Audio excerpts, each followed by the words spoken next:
saludando a toda nuestra comunidad de Más que Salud. En el día de hoy tenemos un tema súper interesante que yo sé que a todos ustedes les va a encantar. Colega, un tema bueno. Sí, saludito, mi gente querida, bella y hermosa de nuestra querida comunidad Más que Salud. Hoy nosotros le traímos la contraparte. Ustedes saben que estuvimos hablando de sexualidad a grosso modo desde el ámbito, desde el punto de vista femenino.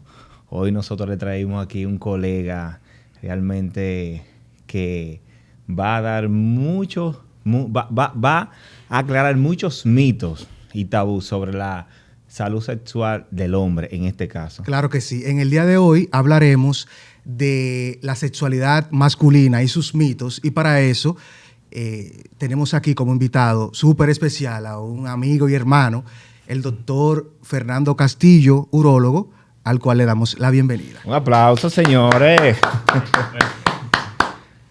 Colega, bienvenido. Gracias, Donald, por la invitación, de verdad. O sea, me siento muy a gusto y nada, como te digo, lo que quieras, motivado. Contento y motivado con el tema. O sea, la primera pregunta, sí. Castillo, la primera. No, de una vez. La primera, no vamos a perder tiempo. La primera. Sí. ¿El tamaño del pene importa? Mira,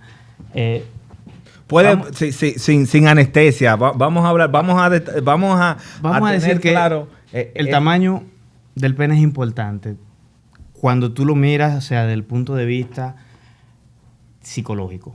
Me voy a explicar. Si el pene es muy grande, el pene tiene un tamaño fuera de lo promedio, vamos a decir, el promedio viene siendo unos 15, 16 centímetros, más o menos. Eso es en erección, porque o sea, la gente no vaya después a pensar que wow, 16 centímetros es mucho. O sea, el pene uno lo toma para hablar de variables que sea un tamaño normal cuando se mide erecto. Entonces viene siendo unos 15 centímetros. Puedes sumar 1 o 2 centímetros más o 1 o 2 centímetros menos. Entonces, ¿qué ocurre? Fíjate, desde el punto de vista psicológico, desde siempre, desde que nos ponemos a ver la parte de la evolución del hombre, el hombre como empezó a caminar la bipedestación, el pene se expuso. Entonces, ¿qué ocurre? Un pene más grande llama la atención y eso atrae la idea de que ese hombre es más fértil. O sea, había una relación psicológica que es totalmente incierta. Tú te pones a ver otros primates, por ejemplo los gorilas, que son enormes, tienen un pene de 3 centímetros. Pequeño. O sea, tú te pones a comparar el tamaño de un gorila con el tamaño del pene. Entonces, el tamaño del pene en el hombre en comparación con el tamaño, o sea, es uno de los mamíferos que tiene el pene más grande. Ahora bien, un pene muy grande también tiene la contraparte que puede lastimar. Puede dificultar también algunas posiciones sexuales. ¿Por qué? ¿Cuándo hablamos que un pene es muy grande? Muy grande. Bueno, mira, tú hablas ya cuando el pene tiene más de 20 centímetros. 20. Ya tú hablando más de 20 centímetros, es un pene exagerado. Imagínate una película pornográfica. O sea, son personas que tienen un pene muy grande. Entonces, usualmente, ¿qué es lo que llama la atención? Precisamente eso. O sea, que está por encima de la media. La exageración.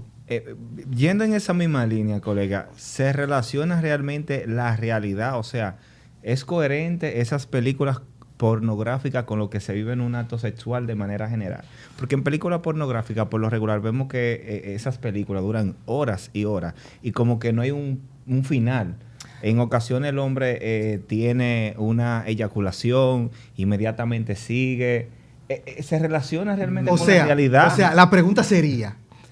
Si es el tiempo que dura una relación sexual en una película, ¿es lo normal o es lo que realmente sucede? Y también el tiempo, el periodo refractario que hay entre una eyaculación y otra también puede ser tan rápido como se hace, por ejemplo, en una película sexual. Mira, hay varios factores que tienen que tomar en cuenta. Lo primero es que una película porno, tú tienes que verlo como... Ficción. O sea, ficción totalmente. Lo primero es una película. Hay cambio de cámara, hay momentos donde el director, o sea, están teniendo relaciones con 10, 15 personas detrás, el que está maquillando, el que está pendiente de la luz, el que está pendiente del sonido. O sea, que primero es una persona que tiene que estar preparada para eso. O sea, que sea una persona que pueda mantener una erección delante de un público. Y usualmente son personas que tienden a usar algún tipo de estimulante, alguna medicación. Y muchas veces esas personas, o sea, se inyectan lo que es papaverina, que te mantiene la erección el tiempo que va a estar en la filmación. Y entre una escena, un corte y otro, hay una persona que se encarga de estimular a esas personas para que mantenga la erección. O sea, Y muchas veces tú lo que tomas es el corte solamente en el momento que está eyaculando, cuando ya va a eyacular. Y ese tiempo en el cual se produce esa eyaculación, que vemos que en esas películas prácticamente el hombre eyacula e inmediatamente tiene o mantiene la erección. ¿Eso es normal? Y si es aquí, sí, que hay un caso de un tiempo de refracción entre una eyaculación y otra posible erección, ¿qué sería lo normal? Sí, mira, hay una hormona que determina lo que sería ese tiempo entre una erección y otra, que es lo que se conoce como el periodo refractario. Ese tiempo está muy ligado con lo que son los niveles de prolactina. Entonces, hay personas que tienen unos niveles más bajos y pueden tener un periodo refractario menor, incluso periodos prácticamente ausentes. Y eso también se determina con los años. Por ejemplo, una persona joven, 13, 14 años, que está empezando, que con la masturbación, que todo eso muchas veces y se masturba y todavía conserva una erección, si tiene un estímulo más intenso. O sea, si hay una estimulación que lo haga mantener un nivel de excitación mayor, puede conservar la erección. Ahora, con el tiempo, ese periodo refractario va aumentando. Va aumentando. O sea, si tú necesitabas 1 minuto o 2 de descanso para lograr otra erección, llega un momento de quizás hasta una semana. Una hora. Bueno, Ok. ya son mucho. Pero sí, va aumentando. 2 puntos. El primer punto. Se relaciona entonces los niveles elevados de prolactina con el periodo de mayor tiempo en la erección. Con un periodo refractario. Refractario, no más largo. no con el periodo de erección. Lo que sí guarda relación con lo que viene siendo la parte del el tiempo que mantiene la erección la persona mientras tiene la relación sexual, porque, obvio, si el estímulo que tiene no es un estímulo, vamos a decirlo así, suficiente para alcanzar el orgasmo, pues va a mantenerse un tiempo más prolongado esa erección. Exacto. Ahora bien, lo que determina el tiempo que se tarda entre lo que se conoce como el periodo de latencia intravaginal, que es cuando está el pene penetrando, hasta que eyacule, que es lo que se mide para tomar en cuenta si hay o no una eyaculación precoz o no en unos pacientes. Entonces, ese punto es lo que te va a determinar si esa persona pues tiene un tiempo de penetración normal, que ahí es donde viene lo otro. O sea, la película, por ejemplo, una película porno te dura, vamos a suponer, 1 hora, 2 horas, dura la película. Pero el tiempo normal, que se considera normal, del coito, o sea, de la penetración, desde que inicia la penetración hasta que la persona eyacula, se mide entre 3 a 6 minutos. Eso es lo normal. O sea, y eso se considera bien. O sea, ya cualquier cosa que tú quieras que lo prolongue es porque hay cambios de posición. Son juegos. Juegos previos. La persona se detiene. Pero usualmente una persona que te dice, doctor, yo empiezo la penetración y duro 5 minutos y eyaculo. Dices, pero solo de penetración. Una persona que está totalmente normal. Correcto. Entonces, o sea, está bien. Entonces, para hablar de eyaculación precoz, es menor de 3 minutos la penetración. Mira, realmente lo que hay que tomar en cuenta para que se considere que sea precoz, no solamente es el tiempo, es el nivel de satisfacción y de ansiedad que provoca la eyaculación. Porque hay personas que te dicen, doctor, mire, yo duro 6 minutos, 7 minutos. Está por encima del tiempo normal, pero él no se siente satisfecho porque él siente que eyacula muy rápido, o su pareja no se siente satisfecha. Entonces ya él tiene un tipo de eyaculación que es psicológico, es una eyaculación precoz, pero desde el punto de vista psicológico. O sea, él tiene que tratar esa parte psicológica, primero para entender que sí que es un tiempo normal, y ver qué puede estar provocando que su pareja no logre la satisfacción también. A veces hay algún componente adecuado.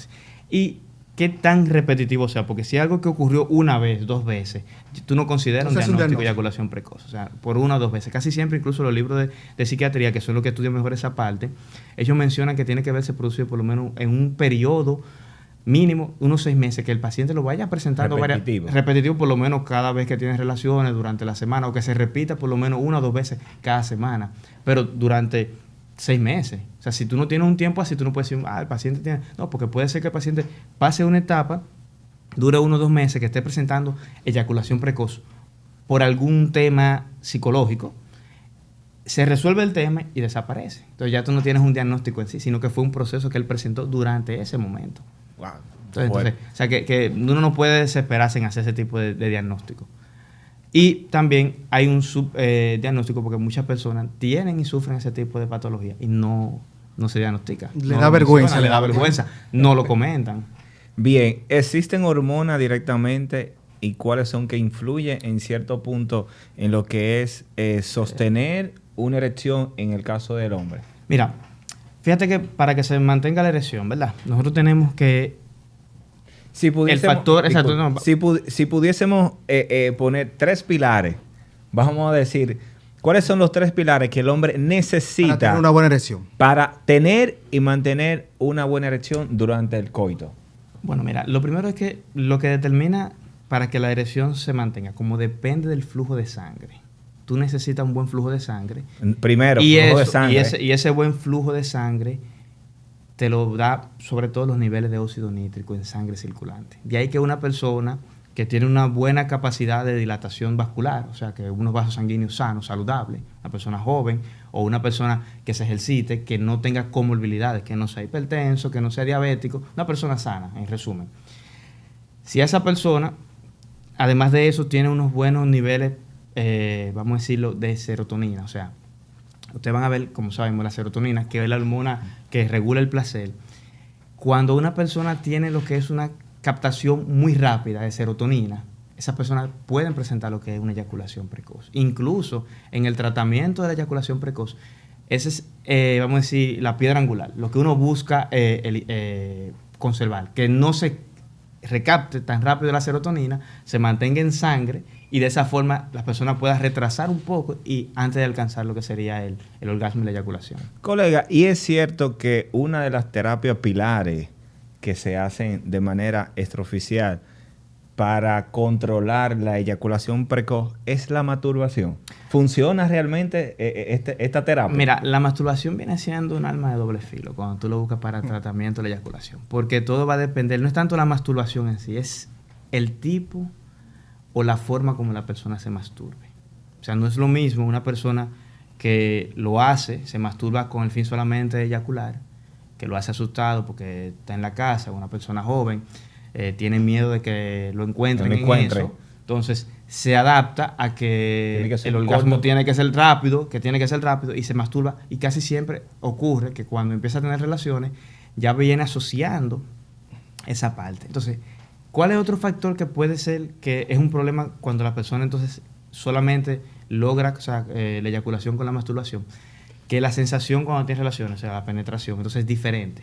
¿Por qué? Porque las personas, o sea, cuando se está masturbando, la presión que ejerce la mano es totalmente diferente. Y muchas veces eso explica personas que disfrutan la relación sexual, ellos logran eyacular con una masturbación. Dice, bueno, pero cuando yo me eyaculo yo 1 o 2 minutos, yo eyaculé. Pero cuando tengo relaciones duro 5 o 6 minutos y no logro tan fácil eyacular.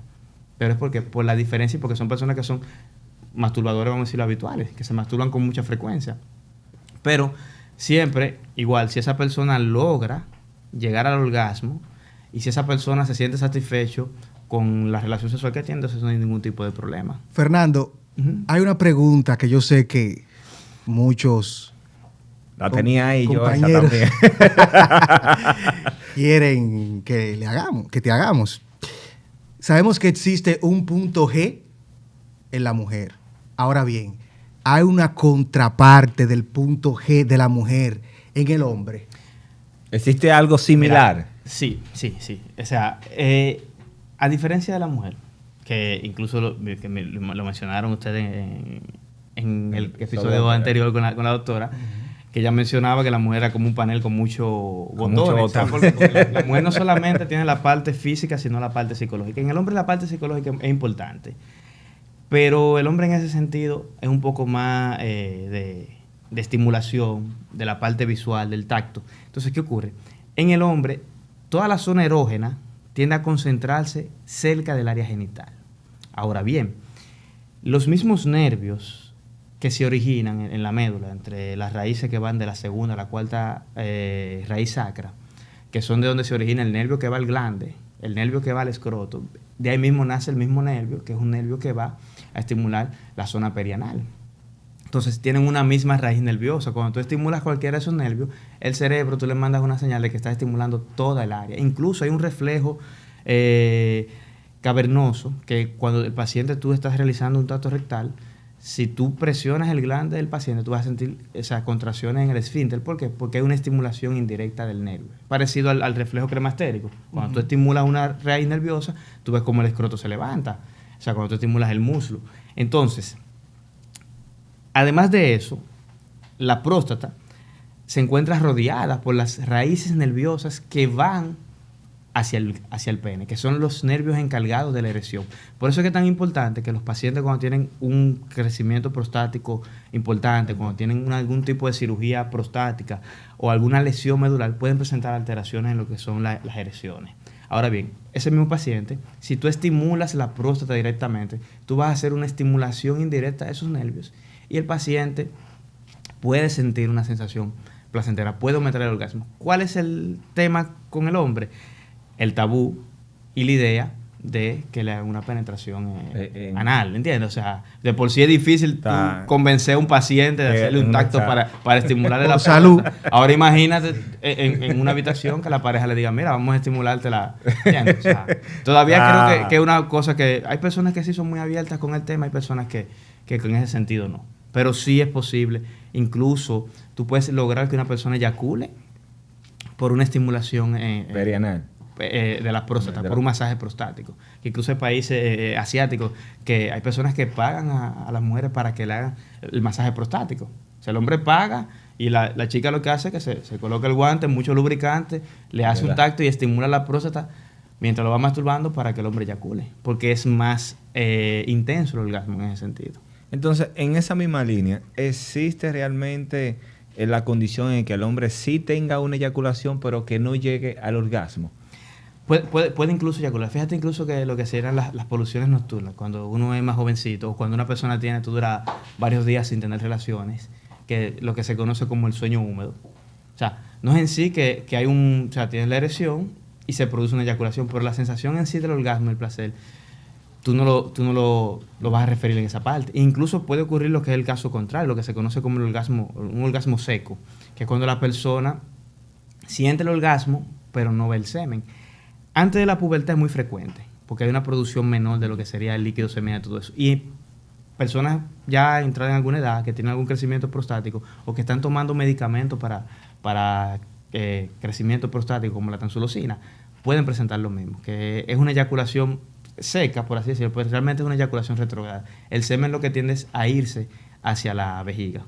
Entonces no se expulsa el semen y cuando el paciente orina, pues entonces ve la orina mezclada con el semen luego. Sí. Wow. Correcto. Fernando, entonces, los estimulantes sexuales, ¿en qué casos sí se recomienda? ¿En qué edades sí? ¿En qué edades no? ¿En qué condiciones sí? ¿En cuáles no? Porque sabemos que muchos de nuestros seguidores quizás lo utilizan de manera indiscriminada sin una prescripción médica y sabemos que todo medicamento debe de tener una supervisión médica. Entonces, hablando de estimulantes sexuales, ¿cuáles son más benignos que otros? ¿Cuáles sí, cuáles no? Sí. ¿Qué depende? Hay un tal Power Spring ahí. Mira, hay un tema sobre en sí, para aclarar esa parte. Una cosa es los medicamentos que se utilizan para tratamiento de disfunción eréctil y una cosa es en sí un estimulante sexual. ¿Cuál es la diferencia? Los estimulantes, o sea, la palabra estimulante quiere decir que te ayuda a sentir el deseo de querer tener relaciones. Correcto. Medicamentos en sí que se han visto en la mayoría que tienen un origen de forma natural, como es el ginseng, la maca, o sea, ese tipo de hojas. Ahora bien, hay uno que sí, que nosotros incluso no lo mencionábamos mucho cuando estábamos más jóvenes, que era lo que se utilizaba en ese entonces, sobre todo, que era lo que era la yombina. No sé si tú lo recuerdas. La yombina, sí, como estimulante, tiene un problema, que es que la yombina, el efecto del medicamento y el efecto tóxico es muy cerca. O sea, lo que es la dosis adecuada para que se produzca el efecto y la dosis tóxica son prácticamente la misma. Entonces tiene muchos efectos indeseados. Produce taquicardia, náusea, incluso puede provocarle un infarto a una persona. Era algo común antes, incluso lo utilizaban porque si es un estimulante, si aumenta, o sea, produce el deseo sexual y la necesidad de tú querer tener relaciones. Y lo que hacía era que se lo ponían muchas veces a las mujeres en bebidas y eso, porque funcionaba tanto para el hombre como para la mujer. Pero corrías el riesgo que una sobredosis pues podía la persona incluso, y más si está mezclándolo con alguna sustancia. Eso está ya totalmente en desuso. La FDA lo tiene prohibido utilizar la yombina porque puede ser tóxica. O sea, el margen es muy bajo. Ahora bien, los medicamentos que se utilizan, que actúan para mejorar lo que es la erección, no son estimulantes sexuales. ¿Por qué no son estimulantes sexuales? Porque si tú te tomaste por ejemplo, Tú te tomas un sildenafil de 100, que es una dosis alta. Tú te tomas un tadalafilo, que son inhibidores de la fosfodiesterasa 5. Esto es lo que se encarga de, como mencioné, aumentar lo que es un GMP cíclico, y de esa forma no se reabsorbe el óxido nítrico. Yo mantengo óxido nítrico en sangre y me produce una vasodilatación. Entonces, ¿cuál es la idea de esa vasodilatación? Si esa persona va a tener relaciones sexuales, tú te la tomas 1 hora antes, media hora antes, entre el juego previo, los besos, el deseo sexual que tiene la persona, ya está. entonces sí va a ayudarte a lograr tener una buena erección. Pero no es que el medicamento va a lograr que el pene se erecte solo. Si se tomó el medicamento y se quedó sentado mirando televisión, se va a quedar igual. O sea, no va a funcionar, porque eso es una cosa que hay que tenerlo pensar, hay que decirlo al paciente. Una cosa es, ¿usted tiene problemas de deseo sexual o usted tiene problemas de erecciones? Porque hay personas que dicen, no, doctor, yo sí tengo mucho deseo, pero no logro tener erecciones. Porque si el paciente dice, no, doctor, yo no tengo deseo sexual, pero no tengo erecciones, tú tienes que ver realmente, o sea, bueno, usted amanece con alguna erección o no. O sea, porque hay lo que se llama el deseo sexual hipoactivo, pacientes que tienen unos niveles bajos de testosterona. Entonces, esos pacientes tienden a disminuir el deseo sexual, y de por sí, el paciente quizás no esté ni siquiera pendiente si está logrando o no las erecciones. Ahora, también es algo que tú tienes que tratarlo, porque no es normal que una persona, sobre todo si son personas jóvenes, que tengan un deseo sexual disminuido. Entonces, a nivel psicológico, tenemos, de manera resumida, 2 tipos posibles de problemas de impotencia, si se puede decir, que podría ser una funcional y psicológica. Bueno, mira, vamos a decir que las principales disfunciones sexuales que tú vas a ver en el hombre vienen siendo el deseo sexual hipoactivo, que es cuando el hombre no tiene deseo sexual. Eso se debe por la menor producción de testosterona. Exacto. Que puede ser secundario a causas orgánicas, o puede ser también un deseo sexual hipoactivo psicológico. O sea, tú siempre tienes que descartar la parte orgánica en el paciente, exacto, antes de decir que es por causa psicológica. O sea, yo no te puedo decir, no, el deseo es porque tú tienes mucho estrés. No, tú necesitas que el paciente tenga análisis, ver cómo están los niveles de testosterona en el paciente, porque si el nivel de testosterona está bajo, tenga estrés o no tenga estrés, va a tener un deseo sexual hipoactivo. Claro.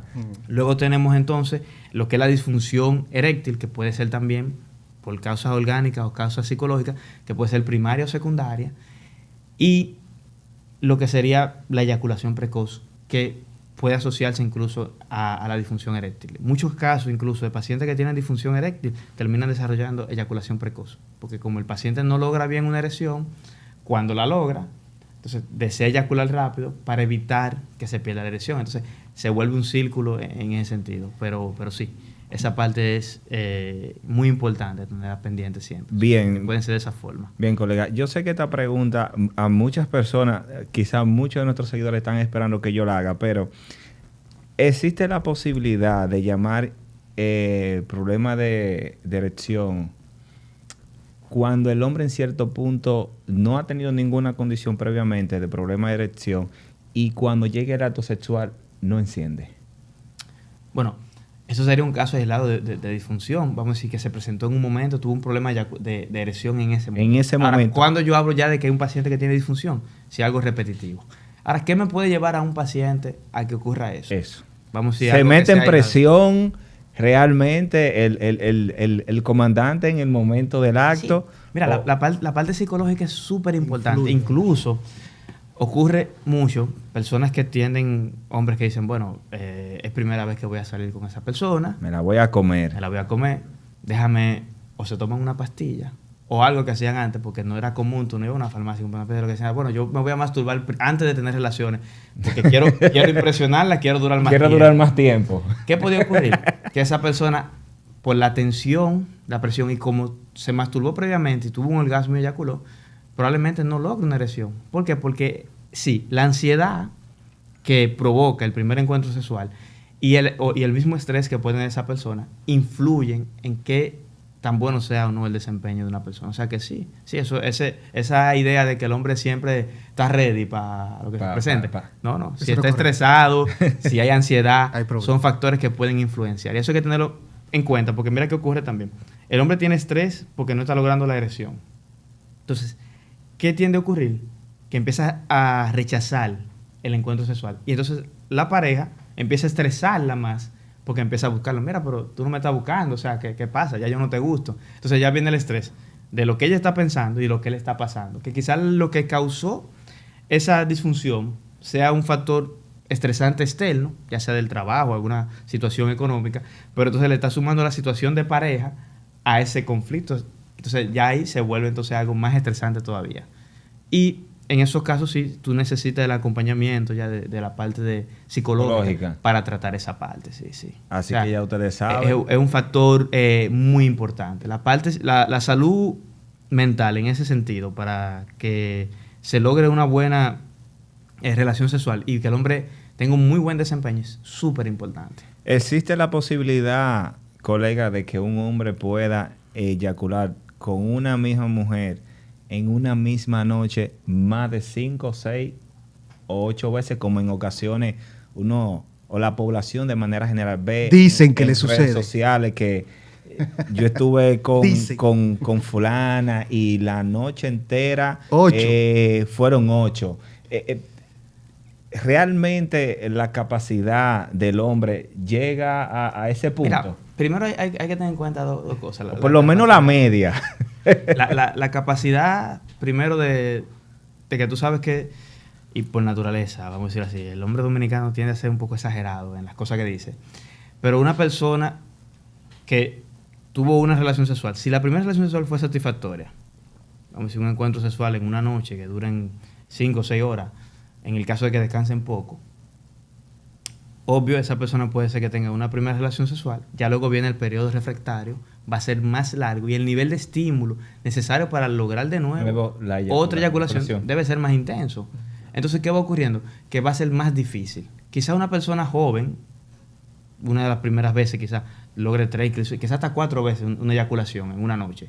Pero incluso primero la cantidad de semen va a ser menor cada vez que eyacula. Cada vez que eyacula. Porque las vesículas seminales van a ir vaciándose. Necesitan por lo menos un tiempo, unas 48 a 72 horas para volver a llenarse. O sea, con una cantidad parecida a la que tenía al principio. Entonces, en ese sentido, tú puedes lograr que tenga orgasmo hasta una cantidad. Pero no es, o sea, la mujer sí. O sea, la mujer sí es diferente en ese caso y puede tener varios orgasmos. Pero nosotros los hombres no, porque nosotros dependemos de varios factores. O sea, el hombre necesita la erección y que el periodo refractario disminuya para tú poder lograr de nuevo otra erección. Y entre una eyaculación y otra, siempre hay una sensación, que es lo que ocurre, como se libera mucha serotonina, se produce una sensación de entumecimiento y relajación. Lo que usualmente la persona quiere dormirse y descansar. Que la sensación de sueño posteriormente es mucho normal. mayor. Es mayor, sí, es mayor, una sensación. Es parecido, fíjate, mira por ejemplo, que tú también lo sabes. Tú sabes que la serotonina parte se produce en el intestino, mucha parte. Cuando una persona come, la sensación de saciedad, el nivel de serotonina se eleva. Sueño. Entonces es lo mismo cuando una persona hace ejercicio, duerme bien, come bien, o sea, y tiene relación, entonces mejora la calidad del sueño por los niveles de serotonina que tiene esa persona. O sea, que también una de las cosas que, por ejemplo, nosotros que tenemos a veces pacientes que dicen, doctor, yo no estoy durmiendo bien, estoy teniendo mucho insomnio. Obviamente el factor ambiental influye, pero una de las cosas que pueden hacer para mejorar la calidad del sueño también es tener relaciones sexuales. Sí, el sexo ayuda totalmente en que mejore la calidad del sueño. Tomen nota. Primero, ¿por qué? Porque se eleva, como dice, se van a elevar esos niveles de serotonina y va a ser más fácil, además del, obvio, el agotamiento físico que conlleva la misma parte de la relación sexual. Fernando. Si tiende a ser intensa, también eso influye. ¿Y qué hay de cierto? El dicho de que si consumes piña, el semen se endulza. Mira, la alimentación influye tanto en el volumen del semen, en el sabor del semen, en todo eso. Y la piña, como fruta, es una fruta que además que tiene una cantidad elevada de agua, más del 70% de la piña es agua, tienen una cantidad elevada de azúcares. Entonces, eso sí va a influir en que el sabor del semen sea diferente. Entonces, sí. O sea, la fruta en sentido general. Pero lo más importante para eso es, más que el consumo de fruta, es la hidratación. O sea, que tome mucha agua, que se hidrate bien. Y evitar lo que es el consumo del tabaco y el consumo de alcohol. Eso sí puede cambiar entonces el sabor. Y si está tomando algún tipo de medicamento, incluso no solamente el sabor, la coloración del semen, o sea, si está tomando antibióticos y eso, puede verse modificado. Puede modificarse. Nosotros estuvimos anteriormente acá hablando de los estimulantes y hay un punto que se nos pasó abordar. La utilización de estos estimulantes que están muy de moda, que vienen en un sobrecito tipo miel. Háblenos un poquito de eso. Mira, ¿ayuda, no ayuda? Mira, ¿Desayuda más de lo que ayuda? Hay un tema con todos esos estimulantes que vienen en Power Spring, la miel, todo eso. Lo de las miel. Todos, si tú te tomas el tiempo y los revisas, todos tienen sildenafil. O sea que todos vienen con un vasodilatador. Ay, carajo. O sea que al final, aunque le digan que es natural, no es un medicamento, no es algo natural, es un medicamento que va a producir un bloqueo. Y por eso, entonces, ¿cuál es el peligro de esos estimulantes? Que tú no conoces realmente la dosis de estimulante que tiene. Y usualmente quien lo está tomando, lo hace tomando alcohol al mismo tiempo, que es un depresor del sistema nervioso. O sea, y eso es un factor que es muy importante. O sea, el consumo de alcohol deprime y puede incluso provocar que el paciente tenga incluso lo que sería una disfunción. Sí, ese es un punto importante, colega, porque hemos notado que, por ejemplo, algunos pacientes dicen que cuando toman alcohol tienen mayor placer y que pueden durar más. Pero de manera fisiológica esto es contradictorio porque mientras mayor volumen de alcohol, en cierto punto el paciente puede disminuir a largo plazo la testosterona y eso puede influir de manera negativa. Sí. O sea, el alcohol a largo plazo influye. E incluso hasta dosis pequeñas de alcohol, cuando el paciente está tomando alcohol, eso se ha demostrado que puede haber disminución de los niveles de testosterona. ¿Qué ocurre también? Que el mismo alcohol, como te produce un bloqueo general, la parte de la sensibilidad disminuye. Y muchas personas dicen, bueno, cuando yo tomo alcohol, yo duro más para lograr la eyaculación. Pero hay que ver qué tan placentera realmente fue la relación sexual que él tuvo. O sea, hay personas que fácilmente tú le preguntas y muchos se quedan dormidos y no se acuerdan de lo que hicieron. ¿Por qué? Porque realmente tú pierdes, o se quedan dormidos encima de la pareja. Porque por el nivel de toxicidad de alcohol que tienen encima. O sea que realmente eso de tomar alcohol porque yo quiero durar más durante la relación sexual, eso no le veo realmente Entonces, hay otro punto que no lo terminamos de abordar, que es la diferencia de manera más llana sobre la eyaculación en el caso del hombre y el orgasmo en el caso del hombre, porque es algo que todavía realmente puede ser un poquito controversial. Mira, en resumen, la eyaculación es la emisión del semen, que casi siempre va acompañada del orgasmo.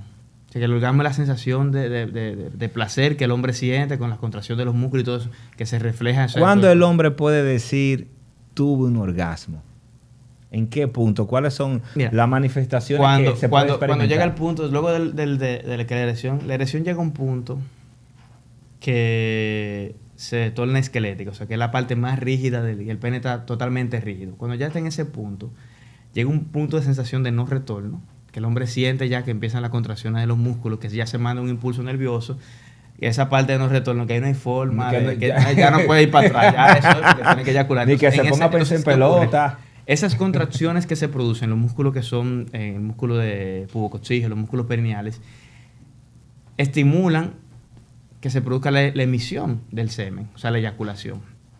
Pero la eyaculación en sí es simplemente la expulsión del semen. ¿Entiendes? O sea, entonces, ¿por qué te digo que no siempre va relacionado? Porque hay forma de tú hacer que un paciente eyacule sin provocar un orgasmo, porque tú estés estimulando la vesícula seminal y estas se contraigan. Claro, no es una forma agradable quizás para el paciente porque hay que hacer una estimulación. No, y cultural también. Eso y cultural es un tema. Aquí todavía no hemos llegado. Realmente. Entonces, hablando de eyaculación precoz, imagino que hay algún tratamiento. Entonces, ¿existen técnicas, ejercicios, no sé, que puedan ayudar, aparte de fármacos, para ese tipo de pacientes? Claro, los fármacos que se utilizan son los inhibidores de la recaptación de serotonina, que son fármacos que también utilizan para el tratamiento de la depresión. La fluoxetina, la sertralina. Entonces, ¿qué ocurre? De estos fármacos hay uno que tenía la intención de ser utilizado como un tratamiento antidepresivo, pero ocurre que el efecto del medicamento como antidepresivo fue muy corto, pero sí funciona, porque tiene los efectos indeseados que tenían los otros medicamentos, que era que aumentaban el tiempo de latencia de la penetración. Entonces, se utiliza, que es la dapoxetina. La dapoxetina quizá como dosis de inicio, 1 hora antes de iniciar el acto sexual, 30 miligramos puede aumentar incluso hasta 1 o 2 minutos lo que es el tiempo de la penetración en el paciente. Entonces, es quizá el medicamento aprobado que tiene mejor efecto para el tratamiento de lo que sería la eyaculación. ¿Y técnicas o ejercicios? Ahora bien, exacto. La masturbación, como tú has mencionado, o sea, cuando el paciente empieza, hay una técnica que es de start-stop, o sea, el paciente que la pareja o él empieza a estimularlo para que él se vaya siendo consciente de cuándo es el punto que está casi llegando al punto de no retorno, y cuando lo siente, se detiene. Que le baja la intensidad. Y empieza de cero otra vez. Y lo va haciendo, hace 5 veces hasta que la persona se va acostumbrando. Incluso luego hay técnicas donde lo que hace es que con la penetración penetra sin mover el pene y espera a ver para que se acostumbre, porque hay personas que eyaculan solamente con la penetración, que son personas que tienen el trastorno de eyaculación precoz, o sea, que son muy severos en ese caso. O sea, simplemente con una estimulación directa, le colocaron la mano, algo eso es suficiente. Mueren, o sea, en la orilla. Mueren, exacto. Ahí mismo.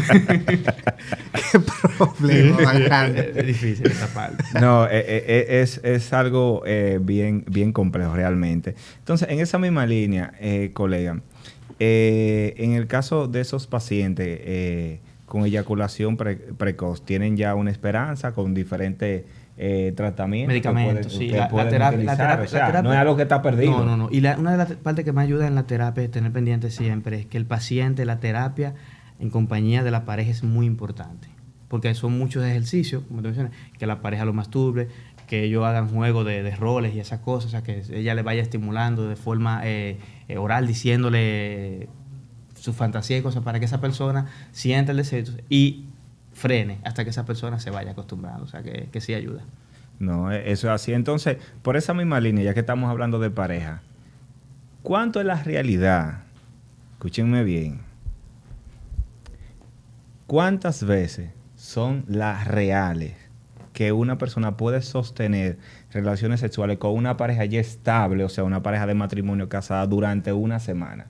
Porque se da el caso que algunas mujeres exigen 5, 6 veces a la semana, 7 veces a la semana. Fernando, piensa esa respuesta. Yo en ocasiones... Piénsala bien esa respuesta. Yo en ocasiones pienso, digo, bueno, por el hombre tiene que ser un conchero o tiene que tener casa. Eso. Pero, ¿cuál sería lo normal que una persona ya casada que pase de... Sí, pero no luna de miel. No, ya que tiene una persona de 5 años de casado en adelante. Una persona casada con 2 muchachos. Sí, eso va a depender mucho del tipo de actividad a la que se dediquen las dos personas. Y va a depender también del nivel de deseo sexual. No todo el mundo tiene el mismo deseo sexual, pero quizás hay personas, por ejemplo, hay personas que tienen relaciones 2 veces a la semana, más que bien y suficiente. Hay personas que eso mismo cada 15 días. O sea que eso va a depender mucho del tipo de relación, o sea, que tengan. No tanto de la madurez, sino del deseo que tengan los dos, y de la oportunidad, claro está, si ya agregamos que haya lo importante es llegar a un consenso entre parejas. Que los dos se sientan bien. O sea, hay parejas que incluso lo hacen 1 o 2 veces al mes. Lo que hacen es que se escapan, aprovechan una vez al mes y se van. Y esa es la vez que tienen relación al mes. Y ya. Tienen 5 o 6 muchachos, una persona mayor. Ya no tiene tanto. Él dice, bueno, ese es el día que yo compro la pastilla para eso. Yendo por esa misma línea, colega, yo he notado, por ejemplo, algunos pacientes que ya están en cierto grado de obesidad grado 1, con un índice de masa corporal de 33, a veces obesidad grado 2, que ya están casados, principalmente las mujeres y demás, tienen un hijo, 2 hijos, pero relativamente son jóvenes porque tienen 40 y pico de años todavía.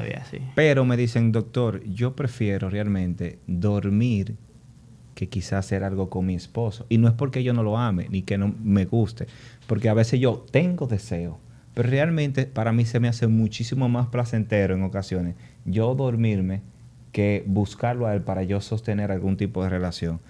¿Hay algún un factor hormonal que incida directamente con este tipo de situación? Mira, ahí hay que ver las dos partes, sobre todo la parte psicológica, porque quizá la parte sí, o sea, el factor de la obesidad, quizá haya un nivel de testosterona que haya disminuido en esa persona, y quizá él te dice, bueno, yo prefiero dormir, te lo está diciendo, o sea, una persona que tiene mucho cansancio, que físicamente no se siente bien, porque si él prefiere siempre dormir que buscar a la pareja, hay que buscar entonces dónde está el fallo. O sea, no es lo normal. Una cosa que tú un día prefieras dormir porque estás muy cansado a tener relación, a que tú siempre prefieras. Yo prefiero dormirme que buscarlo. Porque se vuelve una obligación entonces el acto sexual en ese caso. Sí. Pero ya no es algo placentero. Hay un punto importante ahí que usted tocó, colega, el punto del cansancio. Se lo digo porque me he topado mucho con ese tipo de situación que los pacientes me dicen, yo prefiero dormir que quizás hacer algo. Es un círculo vicioso el estilo de vida aquí en Santo Domingo, donde la gran mayoría de los adultos, la rutina diaria es levantarse 5 o 6 de la mañana, llevar a los hijos al colegio, luego entrar al trabajo a 8 de la mañana, posteriormente salir del trabajo 5 o 6 de la tarde, un tapón de 1 hora y media, llegar a la casa, preparar a los hijos para el día siguiente. Esa rutina en cierto punto puede hacer que se pierda, uno, esa magia en cierto punto a nivel sexual, y dos, esa misma rutina puede interferir con la disminución principalmente de esta hormona testosterona. Fíjate que, por la misma rutina que tú mencionaste, la testosterona, el mejor estímulo para aumentar la producción es la actividad física, sobre todo la actividad muscular, el ejercicio. Es una persona que tú me mencionas con ese tipo de rutina, en ningún momento se ejercita. Doctor, dígalo otra vez. No está haciendo dígalo otra vez, dígalo otra vez. Ejercicio. Probablemente es una persona que come de forma descuidada también. Dígame otra vez lo de la actividad física, para que cuando los pacientes estén viendo este podcast, allá sentados en el mueble, que están ahí, sepan que... Entonces, esa parte del sedentarismo, esa parte de una mala alimentación, sí va a influenciar totalmente en lo que es el desempeño y el deseo sexual. Si bueno, y ustedes lo saben, los casos, por ejemplo, de obesidad, todos los años van más en aumento. A ustedes les conviene eso en un sentido, pero lamentablemente sí, van más en aumento. Sí, realmente y ya estamos... los casos, así mismo como aumentan las enfermedades que son crónicas, lo que es la diabetes, la hipertensión, así mismo va aumentando la disfunción eréctil, va aumentando los casos de trastornos a nivel de sexuales. Por eso mismo, porque el hombre necesita, como te mencioné al principio, una buena perfusión sanguínea en el pene para mantener una buena erección. Entonces, una persona hipertensa que tiene una aterosclerosis, una persona diabética con daño endotelial, difícilmente te logra unas buenas erecciones. Doctor. Entonces, sí, hay que cuidar esa parte para prevenir y evitarlo. Colega, ¿cuál es la fecha de caducidad del hombre? ¿En qué punto de la vida ya el hombre realmente deja de funcionar? ¿Cuál es la edad promedio? La realidad, el hombre debe dejar de funcionar. El hombre deja de funcionar cuando se muere.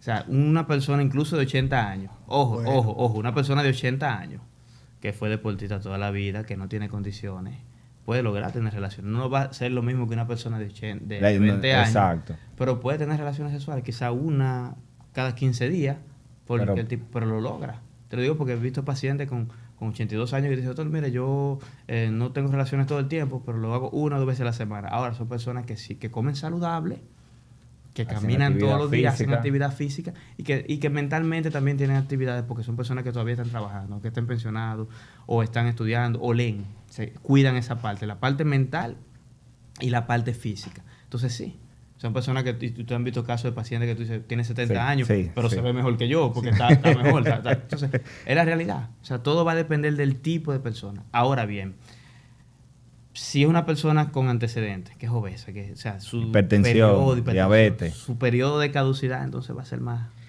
breve. Vamos a hablar de los pacientes diabéticos y esos pacientes que ya tienen una condición de diabetes, principalmente diabetes tipo 2, que logran tener este diagnóstico a una temprana edad. ¿Cómo influye esta condición de diabetes tipo 2 en su rendimiento sexual a largo plazo a estos pacientes, principalmente cuando se descuidan ya teniendo esta condición a una edad temprana de 25, 26, 27, 30 años de edad? Sí. Mira, fíjate, que usualmente antes tú no veías casos de diabetes tipo 2 a esa edad. O sea, tú pensabas, personas de 20, 22 años, diabético, eso es tipo 1, hereditario, que se diagnosticó tarde. Tardío. Entonces, ahora sí, tú ves personas con esa edad, pero se acompañan de una obesidad central, una obesidad mórbida. Son personas sedentarias que quizás trabajan el día entero frente a una computadora o sentado. Y llega un punto que esas personas, el daño endotelial que produce los niveles de diabetes, o sea, crónicos, a largo plazo, es tan severo el daño endotelial que esas personas terminan presentando no solamente un trastorno de disfunción eréctil, sino que luego esas personas tienden a perder sensibilidad porque tienen un daño completo a lo que es un daño neuropático. Todo lo que es la parte que se encarga de los nervios y la microcirculación se va a ver afectada.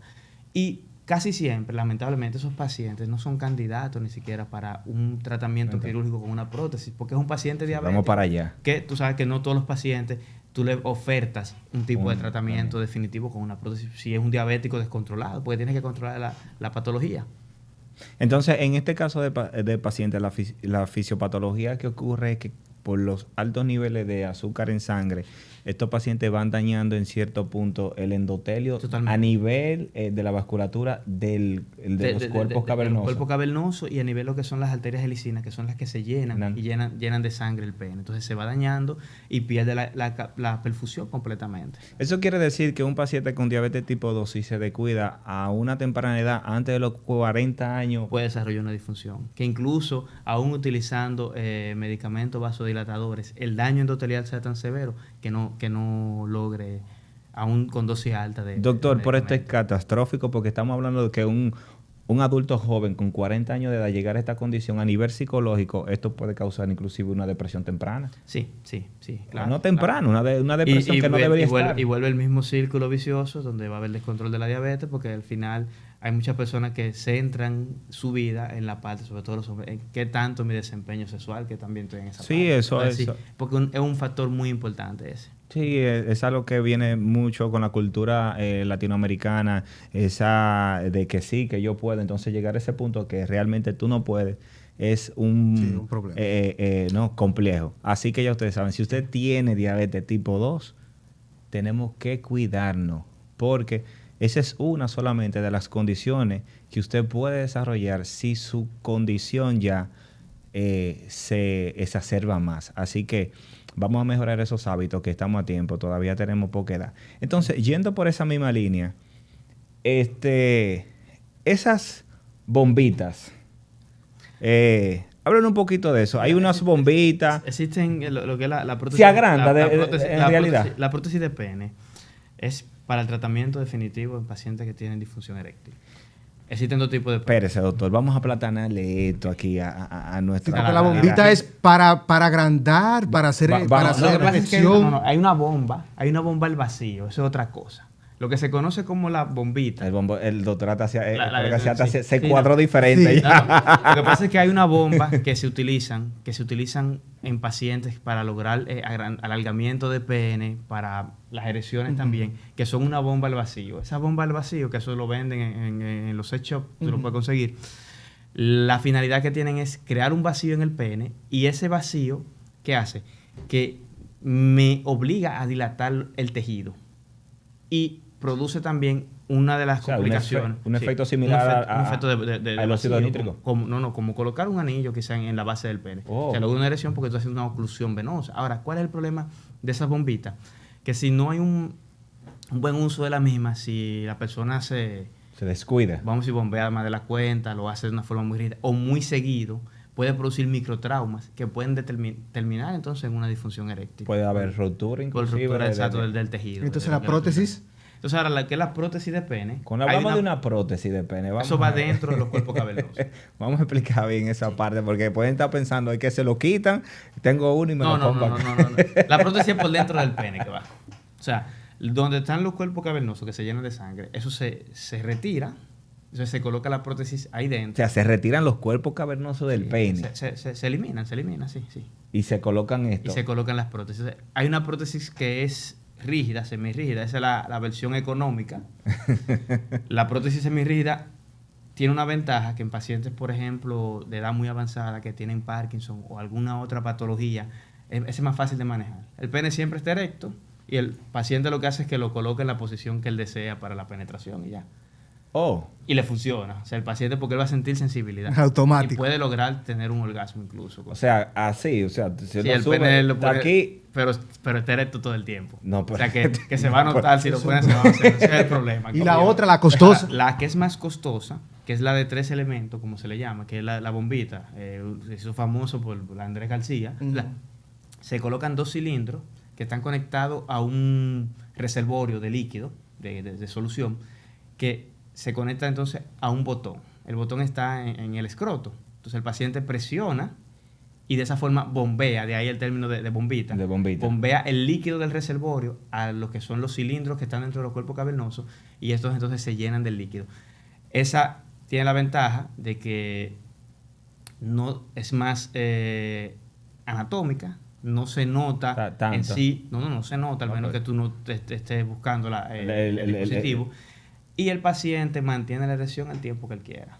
Porque O sea, sería- porque está bombeado, logró la erección y cuando él termina de tener relaciones, lo que hace es que presiona el dispositivo y se desinfla entonces el pene y vuelve a su estado flácido. sería complicado la pasada anterior, pero tú te imaginas todo el tiempo tú estar erecto. Sí. Bueno, colega, ha sido un tema en el día de hoy súper interesante. Realmente nos Y gustaría ya tener acabamos. 2 horas. Sí, colega, lamentablemente. Carajo. Y yo sé que vamos a tener que hacer una segunda parte. Yo creo que vamos a tener que hacer un ring con nuestra colega ginecóloga también, Sí, y va. Castillo. Vamos a ver Sí, qué aquí hacemos. como Una algo- mesa redonda. Una mesa redonda aquí, porque realmente ha sido un tema súper interesante.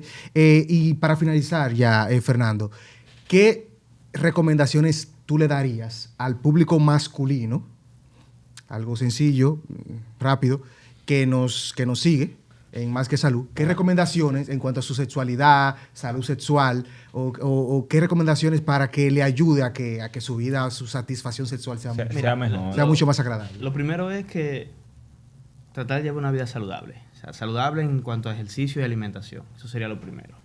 Lo segundo es que en esa misma parte, la salud mental. Entonces, tratar de no complicarse, por así decirlo.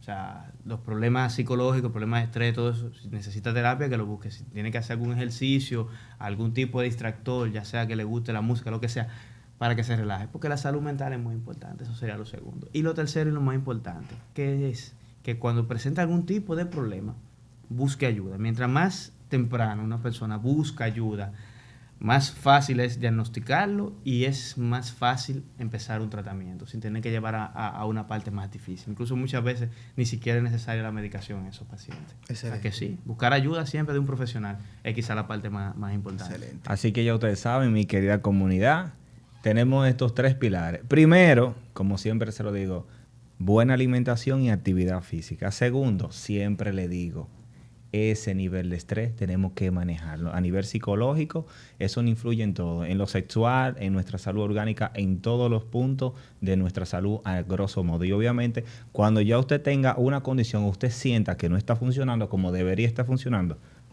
busque ayuda. Que más vale prevenir que lamentar. Así que muchísimas gracias, colega. Gracias, Fernando, por Encantado esta realmente. Gracias a ustedes. Esto ha sido un conversatorio bastante satisfactorio. Sí. Me siento que aportamos bastante. Sí. Hay mucho tabú que Quizás en el día de hoy, quizás sí, corregimos un poquito y muchos corrigieron. mitos. Así que nuestra gente, nos vemos en otro episodio más de nuestro podcast Más que Salud. Encantado. estén atentos a nuestros anuncios que van a estar saliendo en las redes sociales. Los queremos, colega. Durísimo. Gracias a ustedes por la invitación.